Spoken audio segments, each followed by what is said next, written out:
Assalamualaikum warahmatullahi taala wabarakatuh dan salam sejahtera. Yang saya hormati Dr. Muhammad Syirazi Hafiz bin Abdul Aziz, syarah bagi subjek SCCG 3143 Kemahiran Komunikasi Kepengurusan. Tajuk yang dipilih oleh pengarah kami adalah isu komunikasi kepengurusan yang berlaku di dalam organisasi. Pengarah kami terbagi kepada 4 orang, iaitu saya sendiri, Nazaruddin bin Safwan, nombor metrik 2744440. Yang kedua, Nur Hidayu binti Zulfaqar, nombor metrik 276164. Yang ketiga, Muhammad Hafiz Al-Hadi bin Muhammad Kin, nombor metrik 276332. Dan yang terakhir, Muhammad Izzad bin Abdul Aziz, nombor metrik 276054. Seterusnya, pengenalan. Komunikasi memegang peranan penting dalam pertumbuhan organisasi. Pemimpin organisasi perlu berinteraksi secara efektif dan berterusan. Keberkesanan komunikasi akan menjadi pemimpin yang dikagumi dan cekap dalam mencapai tujuan. Tukaran fikiran, idea, emosi dan persamaan dalam menggerakkan hubungan di tempat kerja. Komunikasi boleh didefinisikan sebagai proses penghantaran maklumat dan pemahaman bersama dari satu orang ke orang lain. Dapat memahami apakah matlamat yang ingin dicapai, menyempurnakan segala tugas yang diberikan dalam satu prosedur penyampaian maklumat dari satu individu kepada satu individu yang lain. Komunikasi dalam konteks pengurusan adalah tulang belakang kejayaan organisasi. Ia adalah alat untuk membina persefahaman bersama, merangsang kerjasama di dalam kalangan ahli pasukan. Isu yang berlaku di dalam organisasi.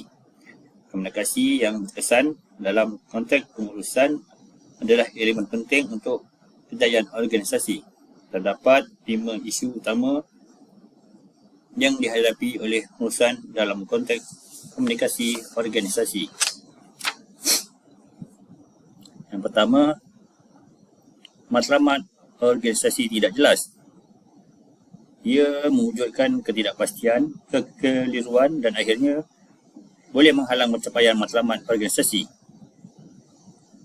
Beberapa faktor komunikasi yang lemah, perubahan kepimpinan yang tidak diurus dengan baik, kekurangan perlibatan pakar pengurusan dalam proses rancangan strategik. Yang pertama, peranan dan tanggungjawab tidak jelas. Yang kedua, pencapaian sasaran tidak cekap.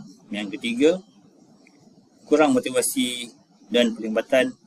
Dan yang terakhir, ketidakpastian strategik. Gangguan dalam aliran komunikasi. Komunikasi yang berkesan adalah teras pengurusan yang berjaya dalam sebuah organisasi. Pengurusan profesional mungkin terperangkap dalam aliran terlalu banyak maklumat yang menyebabkan kekurangan tumpuan dan kekeliruan. Yang pertama, kurang ketulusan. Iaitu salah satu gangguan utama dalam aliran komunikasi ialah kekurangan ketulusan dalam penyampaian maklumat. Yang kedua, hierarki jarak.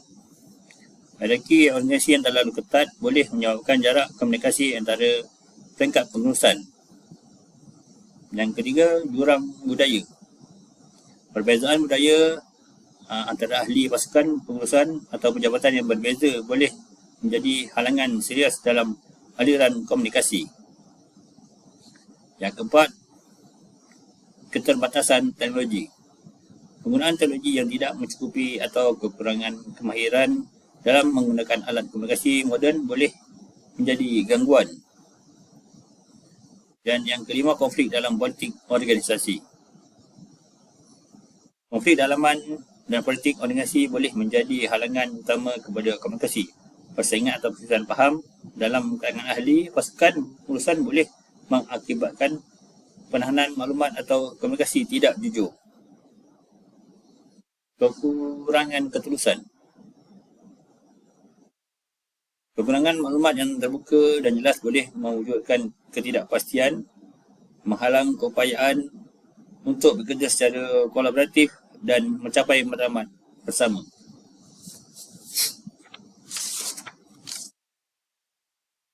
Beberapa kesan yang memudaratkan. Pertama, ketidakjelasan mengenai matlamat dan dasar organisasi. Dari itu juga kekurangan maklumat yang diberikan kepada ahli pasukan boleh menghalang pelibatan dan motivasi mereka. Seterusnya, ketidakpercayaan dan ketidakpastian. Ahli pasukan pengurusan yang tidak mempunyai akses kepada maklumat yang mencukupi mungkin merasa tidak puas hati tidak pasti tentang hala tuju organisasi wujudkan ketidakpercayaan dan ketidakpastian. Membuat keputusan tanpa maklumat. Keputusan pengurusan yang dibuat tanpa asas maklumat yang mencukupi boleh memudaratkan keberkesanan dan kemampuan organisasi. Yang akhir, kurang pelibatan pekerja. Pekerja yang tidak dibekalkan dengan pemahaman yang mencukupi tentang visi dan matlamat organisasi mungkin kurang bermotivasi dalam pelibatan dan mencapai matlamat bersama. Terima kasih.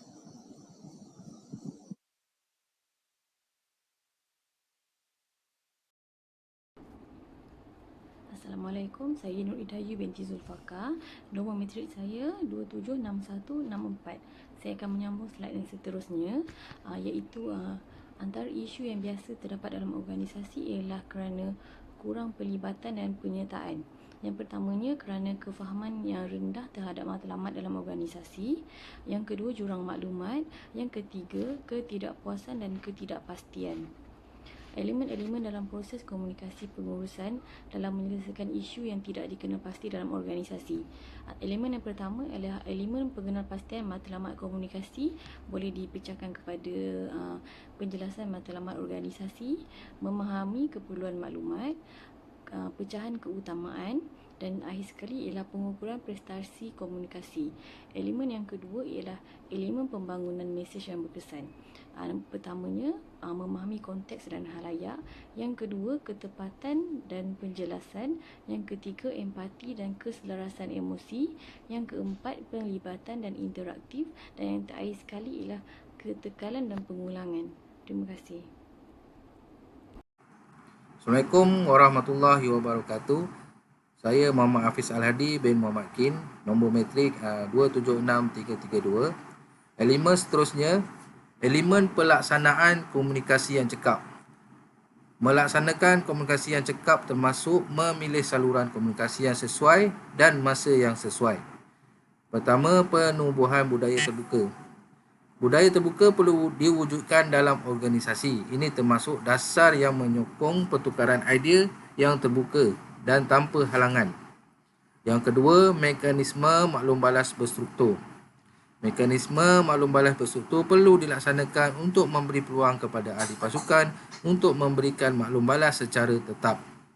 Yang ketiga, penggunaan teknologi komunikasi yang cekap. Menggunakan teknologi komunikasi yang cekap seperti platform kerjasama dalam talian, email dan perisian pengurusan projek boleh meningkatkan aliran maklumat antara ahli pasukan pengurusan.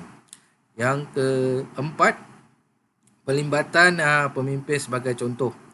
Peranan pemimpin amat penting dalam mengatasi kelemahan komunikasi. Pemimpin yang terlibat secara aktif dalam proses komunikasi, mendengar dengan baik dan memberikan maklum balas yang membina boleh membentuk corak tingkah laku positif yang diikuti oleh ahli pasukan. Yang kelima, latihan kemahiran komunikasi. Latihan kemahiran komunikasi perlu diadakan secara berkala untuk membangunkan kebolehan ahli pasukan untuk berkomunikasi dengan berkesan. Elemen seterusnya, elemen penilaian dan maklum balas. Yang pertama, penjelasan matlamat dan peranan. Menilai sejauh mana matlamat organisasi difahami oleh setiap ahli pasukan dan sama ada peranan masing-masing ditakrifkan dengan jelas.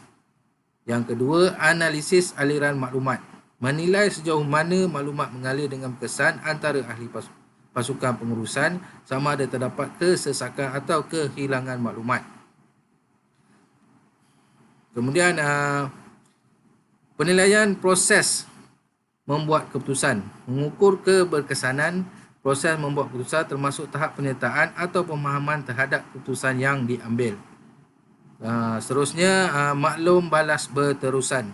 Membina sistem maklum balas berterusan yang disepadukan ke dalam rutin harian, bukan hanya semasa tempoh penilaian formal. Baik, slide seterusnya. Aspek kemahiran dalam komunikasi kepengurusan dapat menangani permasalahan yang berkaitan dengan isu. Yang pertama, kemahiran mendengar. Dalam dunia pengurusan organisasi, komunikasi yang berjaya sangat bergantung pada kemahiran mendengar yang berkesan. Kemahiran mendengar yang baik bukan sahaja aktif, tetapi juga merangkumi pemahaman yang mendalam tentang mesej yang disampaikan. Kemahiran mendengar melibatkan pemahaman yang mendalam tentang konteks emosi dan intipati mesej yang disampaikan. Baik, yang kedua, kemahiran bercakap. Keupayaan untuk bercakap dengan jelas, persuasif dan berkesan adalah kunci untuk menyampaikan maklumat dengan baik. Ahli pengurusan yang mempunyai kemahiran bercakap yang baik boleh membantu menyelesaikan kekaburan dan meningkatkan persefahaman antara mereka. Okey, yang ketiga, kemahiran keterbukaan.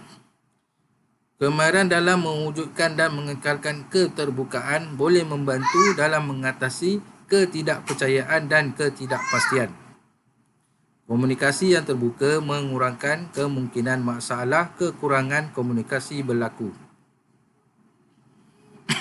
Baik, yang terakhir, kemahiran memahami konteks. Memahami budaya organisasi adalah langkah kritikal dalam mengatasi kekurangan komunikasi. Memahami konteks organisasi seperti budaya syarikat, struktur organisasi dan dinamik pasukan membolehkan pakar pengurusan menyampaikan mesej dengan lebih sesuai dan berkesan. Perbezaan budaya boleh menjadi punca ketidakfahaman, konflik dan salah faham. Sekian, terima kasih.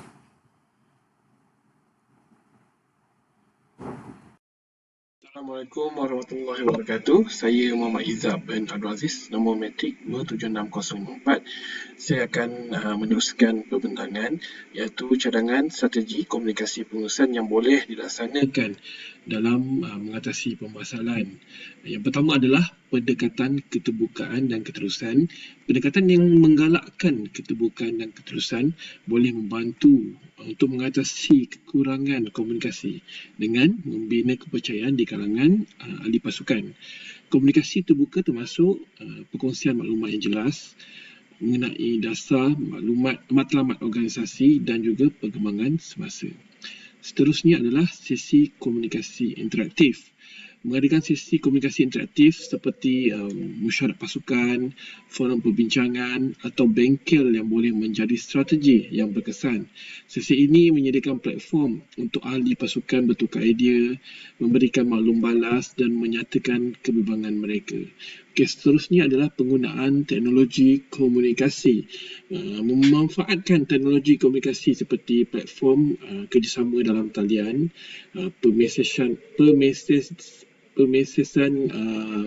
permesejan segera ataupun persidangan video yang membantu mengatasi halangan komunikasi, terutamanya jika pasukan dipisahkan oleh faktor geografi. Okey, seterusnya adalah latihan kemahiran komunikasi. Latihan kemahiran komunikasi boleh membantu meningkatkan keupayaan ahli pasukan untuk berkomunikasi dengan berkesan.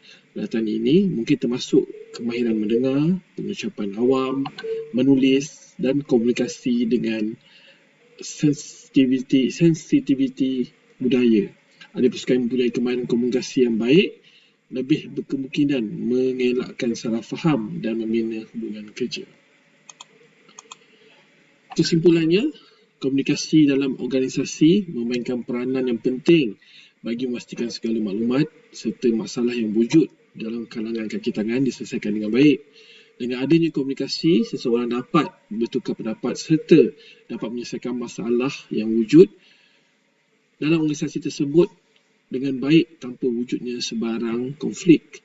Komunikasi yang berkesan di kalangan pengurusan mewujudkan persekitaran yang menyokong kerjasama, penyelesaian masalah dan mencapai matlamat bersama, dan seterusnya mempunyai kesan positif ke atas prestasi organisasi keseluruhannya. Sekian, terima kasih.